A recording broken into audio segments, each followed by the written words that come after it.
ओम नमः शिवाय। सभी व्यूअर्स को धन्यवाद करते हुए आज मैं कुंडली की एक ऐसे अम, बात को बताने की कोशिश कर रही हूँ। ऐसे विषय को लेके आई हूँ जो थोड़ा सा गंभीर है लेकिन अकाट्य सत्य है।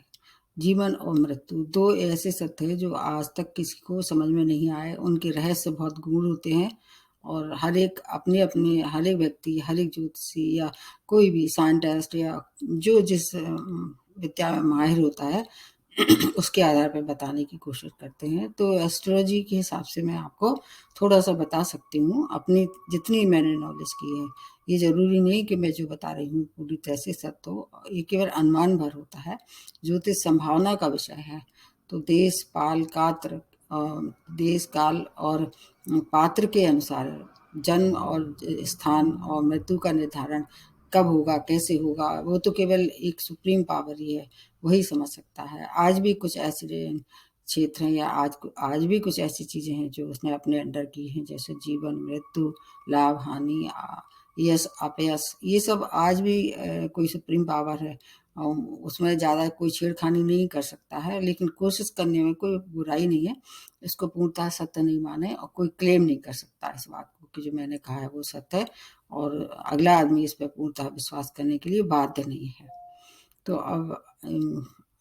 अब बताने की कोशिश करते हैं। सबसे पहले ये देखना चाहिए कि हमारे जो नीडल चार्ट है उसको खोल के देखना चाहिए। उसमें 12 भाग होते हैं और अगर उसको अलग अलग हिसाब से देखें तो हर एक भाव के लिए कोई ना कोई कार्य उत्तरदायित्व होता है, किसी न किसी के लिए कारक माना जाता है। आज मैं केवल जीवन मृत्यु के हिसाब से बताने की कोशिश करती हूँ कि मृत्यु निर्धारण का अगर करना हो किसी के मतलब ये फिर भी मैं कह रही हूँ कि इसको पूर्णतः सत्य ना माने, केवल कोशिश है ये। तो सबसे पहले देखना चाहिए आपकी लग्न कितनी मजबूत है। उसके बाद देखना चाहिए आपका दूसरे नंबर पे आ जाता है थर्ड भाव और तीसरे नंबर पे आ जाता है अष्टम भाव। ये भाव जो है वो क्या करते हैं, इन तीनों से देख के आयु का निर्धारण करते हैं।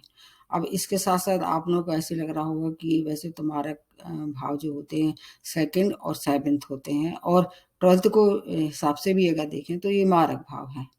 तो ये तो भाव हो गए हैं। अब इसमें क्या है, जो थर्ड भाव होता है वो अष्टम से अष्टम होता है, इसलिए उसको कह सकते हैं कि ये मतलब मृत्यु का निर्धारण कर सकते हैं। सेकंड और सेवेंथ भाव तो होते ही है मारक। इसके बाद ट्वेल्थ भाव किसका होता है, व्यय का होता है। किसी भी तरह का व्यय हो तो ये भी उसी के अंतर्गत आ जाता है। और अष्टम भाव तो सब जानते ही हैं कि आयु निर्धारण के लिए ही जाना जाता है। तो इस तरह से सेकंड, थर्ड और उसके बाद सेवेंथ और एट्थ और उसके बाद ट्वेल्थ भाव, इनको देखना चाहिए। अब इसमें अगर आपका भाव के हिसाब से देखें तो ये भाव हैं। अब अगर इनकी शुभता अशुभता या इनकी कितनी प्रबल हैं या कितनी कमजोर हैं उसके आधार पर बताऊंगी, और फिर इसके अलावा कुछ ग्रहों के आधार पर बता सकती हूँ, कोशिश कर सकती हूँ कि अगर आपके नेटा चार्ट में कौन कौन से ग्रह मौजूद होते हैं तो आपकी ठीक राय होगी।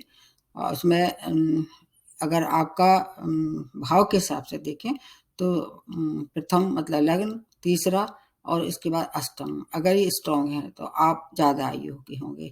अब आयु का बता देती। सबसे पहले आयु कितने अलग अलग खंडों में विभाजित होती है। अल्प आयु जो होती है, जो बिल्कुल बाल्यकाल में ही चले जाते हैं कुछ लोग, उनके पूर्व जन्मों के आधार पर उसको कह सकते हैं। तो ये तो मतलब बाल्यकाल। उसके बाद अगर अल्प आयु के हिसाब से देखें तो ये 32 वर्ष तक की आयु होती है, इसको अल्प आयु मान सकते हैं। 32 से 65 वर्ष की आयु जो है वो मध्यम आयु होती है और उसके बाद 65 वर्ष के बाद से लेके 100 साल तक। अब 100 साल तक तो शायद ही कोई जीता हो, लेकिन अगर किसी की है इतनी नेटर चार्ट में मतलब अच्छी है या स्ट्रांग है तो 100 साल तक भी जी सकता है। तो इस तरह से इस तीन आयु खंड इसको मान सकते हैं। तो अगर इसमें भाव के हिसाब से मैंने बता दिया। अब इसके बाद आ जाते हैं और चीजें इसमें क्या क्या हैं, जैसे कि अगर ग्रहों को विभाजित किया जाता है। ग्रह तीन प्रकार के ग्रह होते हैं। एक तो होते हैं ऐसे ग्रह जो शुभ होते हैं, हमेशा आपको सपोर्ट करने वाले हैं। अब दूसरे होते हैं सामान्य ग्रह और उसमें भी जो अशुभ ग्रह होते हैं तीसरे नंबर के, वो 2 प्रकार के होते हैं। जैसे कि एक तो होते हैं जो केवल आपको नुकसान भर पहुँचाते हैं, मतलब मृत्यु तक नहीं ले जाते हैं, और दूसरी तरह के अशुभ ग्रह में होते हैं जो मारक ग्रह होते हैं, जो केवल उनकी दशा महादशा या खराब होते हैं नेटल चार्ट में, तो आपकी मृत्यु को मतलब मृत्यु तक ले जा सकते हैं, इतनी संभावना रहती है, या मृत्यु तुल्य कष्ट भी पैदा कर सकते हैं। आप बच भी सकते हैं अगर कुछ ग्रह अच्छे हैं और इनके अतिरिक्त। तो ये अब इसके अलावा और भाव को बताऊँगी, और भाव के बाद फिर मैं अलग-अलग उसमें बताऊँगी। 2 प्रमुख ग्रह, मतलब 2 नहीं 3 मानते हैं। एक तो है सूर्य, चंद्रमा और शनि। इसमें चंद्रमा और शनि सबसे ज़्यादा प्रबल देखे जाते हैं नेटल चार्ट में, कि अगर 2 ग्रह जो है वो आपके इन नेटल चार्ट में कमज़ोर है या प्रबल है या किस स्थिति में है, तो ये जो है वो आपको मतलब अ, कितने कितने आयु तक जीने वाले हैं, कितना आपका समय निश्चित किया गया है, इससे देखते हैं शनि और चंद्रमा। और सूर्य भी एक अच्छे, मतलब हमारे जीते-जागते चारों तरफ दिखाई देते हैं, तो इस तरह से ये भी सूर्य की भी बहुत प्रमुखता है। आपके लग्न लॉर्ड कितने हैं, ये भी देखना कितने पावरफुल हैं। मृत्यु का ऐसा देखा जाता है कि 2 तरह की मृत्यु होती है। एक तो ऐसी मृत्यु होती है जो आप अपने कर्म पूरे करके और अपना जो आपको मिला है कर्म, उसको पूरा करके और आप अपना शरीर त्याग देते हैं, वो सामान्य मृत्यु कहलाती है। एक दूसरी तरह की मृत्यु ऐसी होती है जो आपके शरीर तो आपका मृत हो जाता है, लेकिन आपका मन मृत नहीं होता है, मतलब आप उसको समाधि या अध्यात्म मृत्यु कहते हैं, वो बिरलों को मिलती है, वो बहुत कठिन होती है। लेकिन सामान्यतः जो हम सब जो लोग देखते हैं चारों तरफ, वो केवल एक सामान्य मृत्यु होती है। यदि शनि आपके जीवन पे ज़्यादा प्रभाव डाल रहे हैं, और ख़ासतौर से जो भाव मैंने बताए हैं, उनको देख के अगर आप अनुमान लगा सकते हैं, तो ये शनि का काम क्या है, कर्म फल जाता है। अगर आपके नेटल चार्ट में अल्प आयु हुई और शनि आपका अच्छे हैं, शनि की प्रबलता है, प्रबलता का मतलब क्या होता है मैं बता देती हूँ, उच्च राशि में है, अच्छे भाव में है, तो आपको फिर हो सकता है कि थोड़ा-सा इनका वरदान प्राप्त हो। हालाँकि जो केवल 2 ही ऐसे सुप्रीम पावर है, एक तो शिव जी और दूसरा कृष्ण जी की आराधना जो है वो अल्पायु को थोड़ा-सा बढ़ा सकती है, उसको मिटा नहीं सकती। जैसे आपकी अल्पायु हुई तो आपको मध्यायु तक ले जा सकते हैं। तो ये थोड़ा-सा हमारे जीवन को किस तरह से प्रभावित करते हैं ये भाव और वो आपके ग्रह। अब आपको अलग-अलग उसके बताते हैं कि जैसे मान लीजिए 2, 7, 12 भाव में अगर ये प्रबल होते हैं, तो आपकी आयु को कम करते हैं। सेकंड और 7th और 12th भाव अगर कोई प्रबल है किसी भी तरह से, जैसे कि उसमें कोई उच्च का ग्रह बैठा है या पापी ग्रह बैठा है, ये दोनों ही चीज़ों में उसकी जो है वो क्षीणता दिखाई देती है। तो अगर ये आयु को अगर कम करने वाली स्थिति है, तो ये भाव जो है वो सेकंड, 7th और भाव ये क्षीण होना चाहिए, निर्बल होना चाहिए, तभी आपकी आयु वृद्धि होती है। अगर ये मतलब स्ट्रॉन्ग होते हैं तो आयु आपकी कम हो सकती है। लग्न के हिसाब से देखें, अगर लग्न बहुत पावरफुल है, मजबूत है, जैसे मजबूत कैसे हो सकती है, लग्न स्वामी अगर आपके केंद्र में बैठा हो या मूल त्रिकोण में बैठा हो और उच्च राशि में हो, तब आपका जो लग्न होगा, लग्न के स्वामी को देखना चाहिए। जो आपकी लग्न है उसके स्वामी की स्थिति क्या है, उसपे अगर वो पापी है या पाप ग्रहों से ग्रस्त है या त्रिक भाव में बैठा हुआ है लग्न का स्वामी, तब भी आपके आयु को ये क्षीण करता है। अगर लग्नेश स्ट्रॉन्ग होता है और अगर आपके लग्न में बैठा है या मूल त्रिकोण में बैठा है, तो फिर आपके लिए फिर आयु जो है लंबी आयु दिखाई देता है। अगर सूर्य की स्थिति अगर देखें, सूर्य अस्त नहीं होना चाहिए, और लग्न अगर आपकी सूर्य के साथ बैठी हुई है, मतलब उसने सूर्य ने उसको अस्त कर दिया है, तब भी आपकी आयु क्षीण हो सकती है। चंद्रमा भी जो है मन को दर्शाता है, चंद्रमा अगर वीक होता है तब भी आपकी आयु क्षीण होती है। चंद्रमा के लिए ऐसा माना जाता है 6, 8, 12 भाव में अगर चंद्रमा बैठा हो, दोष युक्त हो, दोष युक्त ऐसा होगा पापी ग्रह से युक्त हो, या तो पापी ग्रह उसके साथ बैठा हो या कोई पापी ग्रह की दृष्टि उस पे पड़ रही हो। चंद्रमा जो है वो 6, 8, 12 में मारक काम करता है। अगर नीच का हो जाए चंद्रमा, उस पे कोई शुभ ग्रह की दृष्टि नहीं हो, तो कई बार ऐसा भी देखा गया है कि बाल काल में भी मृत्यु हो जाती है।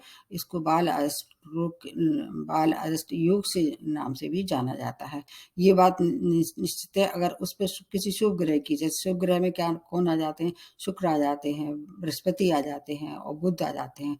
अगर उस पे किसी भी तरह की शुभ ग्रह की दृष्टि होती है, तो फिर ये जो मैंने योग बताया है, बाल अरिष्ट योग, ये टल जाता है। मतलब क्या है कि थोड़ा सा कष्ट होता है, मृत्यु तुल्य कष्ट होके, और फिर जो है वो शिशु बच जाता है। ये बहुत बचपन में ही देखा जाता है। अब उसके बाद आ जाते हैं गुरु के लिए, बताते हैं। गुरु नैसर्गिक रूप से शुभ ग्रह है। 3 ग्रह हैं वैसे तो, बुध, शुक्र और गुरु तीनों हैं। अगर ये उच्च राशि में बैठे हों, नैसर्गिक रूप से शुभ ग्रह हैं ये, और तो आपके नेटा चार्ट में अगर केंद्र में बैठे हों या लग्न में बैठे हों, उच्च राशि में बैठे हों, प्रबल अवस्था में है, तो जो बहुत से जो ऐसे कहना चाहिए अनिष्ट होने वाले हैं, उनसे आपकी रक्षा करते हैं, आपको बचा ले जाते हैं। ये 3 ग्रह ऐसे हैं, और उन पे कोई पाप प्रभाव नहीं होना चाहिए किसी भी तरह से। अगर वो शुभ स्थिति में है और अच्छी स्ट्रॉन्ग पोजीशन में है, तो कष्ट आएगा, लेकिन आपको उन कष्टों से बाहर निकालेंगे। तो ऐसे में जब आपके नेटा चार्ट खोल के देखिए, अगर बृहस्पति उच्च राशि में है, या आपको और नैसर्गिक रूप में बुद्धि की शुभता प्राप्त हो रही है, या शुक्र अपनी ही राशि में आपके केंद्र में है, तो आपको फिर इस तरह के कष्टों से होगा, लेकिन वो बचाव करके निकाल लेंगे। केंद्र भाव में अगर आपके जो केंद्र भाव होते हैं, जैसे एक आपका 4, 7 और 10 में, अगर लग्नेश इनमें हो और प्रबल अवस्था में हो, तब भी आपको इन सब परेशानियों से वो बाहर निकालेंगे। शुभ ग्रह और आपके लग्नेश की बहुत बड़ी भूमिका होती है। अगर आपका लग्नेश पाप मुक्त हो, तब भी आपको बहुत सपोर्ट करने वाला है। अब चंद्रमा के लिए एक और बात मैं बताने वाली हूँ, क्योंकि चंद्रमा क्या है, वैसे तो ये 2.5 दिन में अपनी राशि बदल लेते हैं, लेकिन हमारे मन को सबसे ज़्यादा प्रभावित करते हैं। तो चंद्रमा अगर आपका पूर्णमासी का है, मतलब कृष्ण पक्ष का है, मतलब कृष्ण पक्ष का नहीं है ऐसे कह सकते, शुक्ल पक्ष का है, पूर्णमासी या शुक्ल पक्ष का चंद्रमा है, तब भी आपकी काफी रक्षा करेंगे। ये शुभ ग्रह में इसकी युति हो जाए, मतलब शुभ ग्रह में मान सकते हैं उसको, अगर कृष्ण पक्ष का चंद्रमा ना हो तो। मतलब चंद्रमा के लिए ऐसा जाना जाता है कि ये मन को इस तरह पीड़ित कर देते हैं कि कई बार जो है आदमी सोसाइटल टेंडेंसी की तरफ जाता है। इसके अलावा शुभ ग्रह की युति इसके साथ हो, जैसे गुरु के साथ अगर चंद्रमा बैठा हुआ हो, या मंगल के साथ बैठा हो। मंगल वैसे क्रूर ग्रह है, लेकिन ये अशुभ नहीं है। अब मंगल के लिए मांगलिक दोष भी बनाते हैं, वो अलग देखना पड़ेगा उसके लिए। अभी केवल मैं इसी बता रही हूँ कि भाव में कौन कौन से में है, और कौन से ग्रह जो है वो आपको देखना चाहिए। लग्नेश के अलावा कौन कौन से ग्रह। अब ये चंद्रमा, सूर्य और शनि विशेष तौर से आयु को घटाता और बढ़ाता है। इसमें इतनी पावर होती, कर्म फलदाता जिसको कह सकते हैं, इसलिए ये भी देखना होगा। अब इसमें अलग अलग कुछ और बातें करना चाहिए, जैसे कि अगर बृहस्पति का संबंध किसी ऐसे ग्रह से हो जाए जो शुभ ग्रह है, आपकी आयु बढ़ जाती है। अष्टम भाव में अगर ये बृहस्पति बैठते हैं, तब भी ये क्या करते हैं, अगर शुभ ग्रह के साथ बैठते हैं, तो ऐसे कहते हैं कि आयु को बढ़ाते हैं, लेकिन दीर्घ रोग देते हैं, असाध्य रोग दे देते हैं। वो मैं अभी अलग अलग ग्रहों के हिसाब से बताऊंगी कि कौन से ग्रह के साथ अगर ये बैठे होते हैं, तो किस तरह के आपको रोगों से पीड़ित कर देते हैं। पहले मैं ये बताने की कोशिश करती हूँ कि अलग अलग, मतलब आयु खंड के हिसाब से देखें, तो जैसे मान लीजिए दीर्घ आयु को देखना हो आपको, तो लग्न में जो ग्रह बैठा है वो, और लग्न पे किसकी दृष्टि पड़ रही है, शुभ ग्रह की दृष्टि पड़ रही है, तो आयु जो है आपकी दीर्घ आयु होगी। मतलब लग्नेश देखना चाहिए, लग्न पे कौन सा ग्रह बैठा है और लग्नेश की क्या स्थिति है। अगर ये सब चीजें देखें, इन पे कोई पाप रहा ना हो, उसमें न दृष्टि हो, न पाप ग्रह उसके साथ बैठा हो, आप दीर्घ आयु को निश्चित रूप से पाएंगे। अब उसके बाद आ जाते हैं, लग्नेश उच्च का हो तो भी आपको दीर्घ आयु मिलती है। अगर अष्टम भाव में शनि दीर्घ आयु देता है, अगर वो उच्च राशि में हुआ तो आपको दीर्घ आयु देगा, लेकिन कभी-कभी ये बीमारी देता है, लंबे समय तक रहने वाली बीमारी देता है। लेकिन अगर लग्नेश चंद्रमा के साथ हो और ये तीनों निर्बल हों, तो मतलब प्रभावहीन हो जाते हैं, तब भी आपको दीर्घ आयु मिलती है। अष्टम भाव का लॉर्ड अगर अष्टम भाव में ही बैठा हो, भाव के हिसाब से बता रही हूँ मैं, अभी ग्रह के हिसाब से बाद में बताऊंगी। अष्टम भाव के का लॉर्ड अष्टम भाव में ही बैठा हो और अगर लग्नेश के साथ हो या लग्न पे उसकी दृष्टि पड़ रही हो, लग्नेश की दृष्टि पड़ रही हो, तो भी ये आयु दीर्घ देता है। थर्ड भाव से अगर थर्ड भाव में कोई अच्छा शुभ ग्रह बैठा हो, और शुभ ग्रह का मतलब ऐसा है कि उसकी उच्च राशि में हो या अपनी ही राशि में या मित्र राशि में हो, तब भी आयु दीर्घ आयु हो सकती है उसकी। अब राहु केतु क्या है, वैसे छाया ग्रह हैं, लेकिन इनका भी बहुत बड़ा रोल होता है। अगर राहु आपके तीसरे, छठवें या 11वें भाव में बैठा हो, उच्च राशि जिसको कन्या राशि या मिथुन राशि में इसको उच्च माना जाता है एस्ट्रोलॉजी में, तो भी आपको दीर्घ आयु देता है। और इसके अलावा अगर नक्षत्र के हिसाब से देखें तो नक्षत्रों की दुनिया अलग होगी, मैं उसको नक्षत्र के हिसाब से बाद में बताऊंगी। आपका केंद्र और मूल त्रिकोण जो है वो अगर गुरु के प्रभाव में है, मतलब गुरु कैसे है, गुरु शुभ ग्रह है, अगर केंद्र में है या आपके मूल त्रिकोण में है, तब भी आपकी आयु को ये दीर्घ बनाते हैं। या इनका गुरु के साथ किसी और शुभ ग्रह का राशि परिवर्तन हो, अष्टम भाव में हो, सप्तम भाव में हो, सेकंड भाव में हो, तब भी ये आयु को दीर्घ बनाते हैं। हर एक दुर्घटना से भी ये बचा देते हैं। और आपके लिए ऐसा माना जाता है कि कई बार आपके होती है, मतलब आपकी अल्प आयु होती है, लेकिन अगर शनि आप पे वरदान देते हैं, और वरदान कैसे देते हैं, आपके कर्म के आधार पे। अगर आपके कर्म बहुत अच्छे हैं, किसी को सताया नहीं है, किसी के संग आपने बेईमानी नहीं की है, किसी के संग आपने दुर्व्यवहार नहीं किया है, तो आपको फिर शनि इस तरह से थोड़ी सी आयु निश्चित रूप से ये परिवर्तन करने की क्षमता शनि में है। शनि और चंद्रमा दोनों मजबूत हो तो आयु लंबी होती है। शनि और चंद्रमा, अगर शनि उच्च का हो, गुरु उच्च का हो और आपकी केंद्र भाव में हो या मूल त्रिकोण में हो, तब भी आपकी आयु दीर्घ हो सकती है, मतलब इसमें संभावना है, इसको 100% नहीं कह सकते हैं। अब इसमें कुछ चीज़ें और बताने वाली हूँ, शनि से मिला के देखना, क्योंकि शनि ही निर्धारण करते हैं आपकी आयु का कालखंड कितना होगा, वो आपको अपनी नेटा चार्ट से देखना होगा।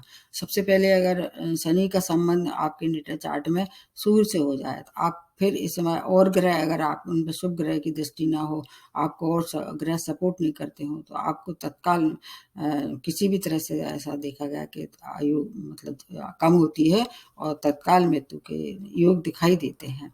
तो ये भी देखना होगा। शनि और सूर्य का जो है वो थोड़ा सा सबसे ज़्यादा टिपिकल होता है ये। इसमें अगर आपको फिर इसकी रेमेडी मैं आपको सबसे बाद में बताऊंगी।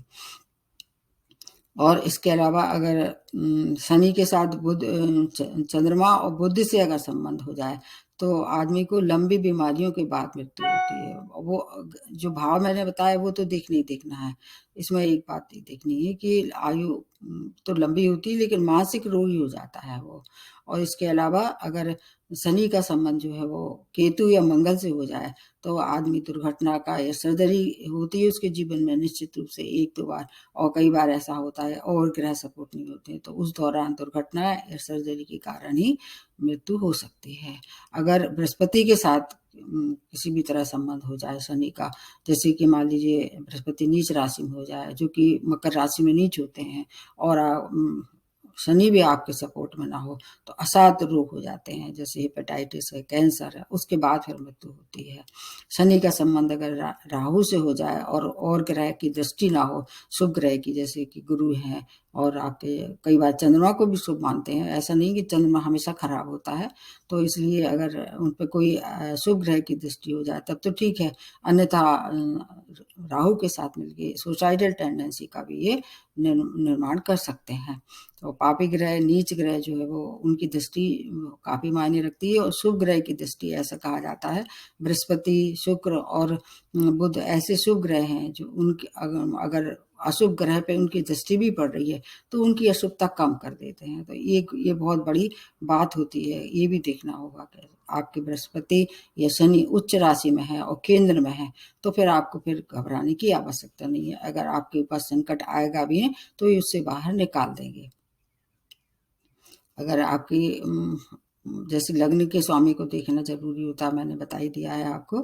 और उसके बाद कोई और जैसे बीमारी, लंबी बीमारी हो रही है, आपको दुविधा है और अगर ऐसा प्रतीत हो रहा है, ऐसा मतलब आपको अनुमान है कि मतलब हम बच सकते हैं या हम कोई भी ऐसा उपाय करें या कोई भी ऐसी रेमेडी लें, तो आपको फिर उन रेमेडी के बारे में भी बताने की कोशिश करती हूँ।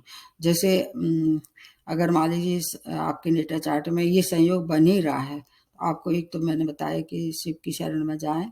शिव और या कृष्ण 2 हैं, ऐसे पावर हैं, ये एक सुप्रीम पावर जिसको कह सकते हैं। इनकी किसी भी तरह से कृपा, इनकी जो है वो आप प्रार्थना करें इनसे, आपको निश्चित रूप से वो वरदान देंगे। इसके साथ शनि तो कर्म फलदाता है ही, कर्म अच्छे रखें, एक तो ये बात है। और पीपल के वृक्ष के नीचे मतलब उनको जाके उनके वृक्ष में जो है वो जड़ जो होती ना, वो जड़ में पानी दें। आपको ये देखना होगा कि ये सब चीज़ें कितनी आपके लिए इफ़ेक्टिव हो सकती हैं। पशु पक्षियों को दाना खिलाएँ और एक लोहे का छल्ला आपकी लेफ्ट हैंड की मिडिल फिंगर में पहन लें और मध्यमा अंगुली में पहनने के बाद उसको शनि मंत्र भी करें, क्योंकि सूर्य क्या है? प्राण है, आत्मा है, तो सूर्य को प्रबल करना सबसे ज़्यादा आवश्यक। तो सूर्य को अर्घ्य दें। चंद्रमा क्या है? मन, जो कि शिव जी इसको नियंत्रित करते हैं। शिव की आराधना सबसे ज़्यादा मतलब इफ़ेक्टिव देखी गई है, क्योंकि ये त्रिपुरारी जो हैं, इनके पास ही एक सबसे बड़ी शक्ति होती है जो आपके जीवन और मृत्यु को नियंत्रित करते हैं। और अपने मन को शांत रखें जितना हो सके, किसी का बुरा ना करें, किसी के संग अन्याय ना करें, बेईमानी ना करें, अपने कर्म जो है वो हमेशा कैसे रखें? सत्कर्म रखें। मतलब शिव की आराधना से ऐसा नहीं हुआ आप कर्म कुछ भी करेंगे, लेकिन आप शिव की आराधना करेंगे तो आपको ये वरदान दे देंगे, तो ये भी देखना होगा। और दुर्घटना अगर आपके नेत्र चार्ट में दिखाई दे रही है, तो आपको सूर्य को अर्घ्य देते समय काले तिल उसमें मिला के फिर उसका अर्घ्य दें, तो फिर आपकी जो दुर्घटना होगी उससे आपका होगी, लेकिन आप कम में निपट जाएँगे। मतलब ये तो नहीं कहा जा सकता कि बिल्कुल आप होगी ही नहीं दुर्घटना। मान लीजिए आपकी हड्डी टूटने वाली है, तो आप खरोंच से उससे बच सकते हैं। तो ये थोड़ी-सी रेमेडी है और आपको देखना होगा कि आपकी लग्न की स्थिति क्या है, आपकी लग्नेश कहाँ है और शनि की, चंद्रमा की और बृहस्पति की, इन सब चीज़ों की आपके जीवन में अगर अच्छी हैं, मतलब प्रबल हैं, प्रबल का मतलब ये है कि तो ऐसे भाव जो कि मारक भाव हैं, उनको कहना चाहिए मारक भाव कमज़ोर होना चाहिए, प्रबल नहीं होना चाहिए। प्रबल का मतलब उसमें कोई ऐसा ग्रह नहीं हो जो बहुत ज़्यादा पावरफुल हो आपके नेटा चार्ट के लिए। ये बात अलग-अलग नेटा चार्ट पे भी निर्भर करती है। मतलब किसी के लिए कोई लग्नेश हो सकता है, किसी के लिए कोई और दूसरा लग्नेश हो सकता है, तो लग्नेश की स्थिति देखना चाहिए। लेकिन नैसर्गिक रूप से जो ग्रह हैं, बृहस्पति हैं, जैसे मैंने बताया, बुध हैं, शुक्र हैं, ये तो हमेशा सबके लिए शुभ परिणाम लेके आए हैं। तो केंद्र में है अगर या मूल त्रिकोण में है या अच्छे भाव में है, आपके लिए कोई अनहोनी नहीं कर रहे हैं, तो आपको फिर उन चीज़ों का ध्यान रख के अपने कर्मों पे सबसे ज़्यादा ध्यान देना चाहिए। अगर आपके कर्म अच्छे हैं, निर्धन लोगों की मदद करते रहें, बुजुर्गों की सेवा करें और सबसे अच्छी बात है कि आपके माता-पिता जो एक जीते-जागते ईश्वर के रूप में आपके साथ हैं, उनका अपमान ना करें, उनकी सेवा करें। अगर मान लीजिए उनसे दूर रहते हैं, तो किसी तरह से भी उनके रोज़ समाचार लें, उनके आशीर्वाद लेते रहें, आपकी आयु निश्चित रूप से दीर्घ होने की संभावना बढ़ा देते हैं। ये सब जो रेमेडी होती हैं, उनमें कोई गारंटी नहीं होती है, लेकिन ऐसी संभावना है कि बड़े-बुजुर्गों का आशीर्वाद, माता-पिता की सेवा और ऐसे लोग जो कि असहाय हैं, उनकी समय-समय से मदद करते रहें, जो आपकी क्षमता हो। ऐसा नहीं कह सकते कि आप बहुत सारा दान दें उन्हें और सामाजिक कार्य करते रहें। और सबसे ज़्यादा ऊपर बात ये बैठती है, अपने कर्म ऊपर रखें सबसे पहले, तो आपका जो अगर कोई आपके ऊपर मुसीबत आने वाली भी होगी, तो ये टल जाएगी। अपनी तरफ से मैंने कोशिश की कि आपको समझाने की। और महामृत्युंजय जाप तो ऐसा कहा ही जाता है कि मार्कंडेय ऋषि जो थे, उनकी अल्प आयु थी। उन्हें शिव जी की शरण में वो गए, और शिव जी आपने देखा होगा कि जो एक बहुत इफ़ेक्टिव मंत्र है, जो महामृत्युंजय जाप है, वो मार्कंडेय ऋषि करते रहे। तो फिर जो यमराज भी उनके पास आने से थर्राए, उनकी आयु कैसे की, दीर्घ की। एक बहुत बड़ा एग्ज़ाम्पल है ये। तो महामृत्युंजय जाप का अगर आप करते हैं, आप अगर मान लीजिए पूरा नहीं कर सकते हैं, तो लघु भी है उसका, लघु महामृत्युंजय जाप भी करके अपनी आयु को दीर्घ कर सकते हैं, अपने कर्मों से, अपने स्वभाव से, अपनी उदारता से। तो मैंने इतनी कोशिश की, हो सकता है आपको इसका कुछ फ़ायदा हो। और फिर भी कोई अगर परेशानी है, आपको सही में कुछ किसी ने बताया है कि दुर्योग है, तो किसी को नेटा चार्ट भी दिखाना चाहिए। पूरी तरह से इस पे विश्वास नहीं करना है। समाप्त करते हुए नमस्ते और धन्यवाद।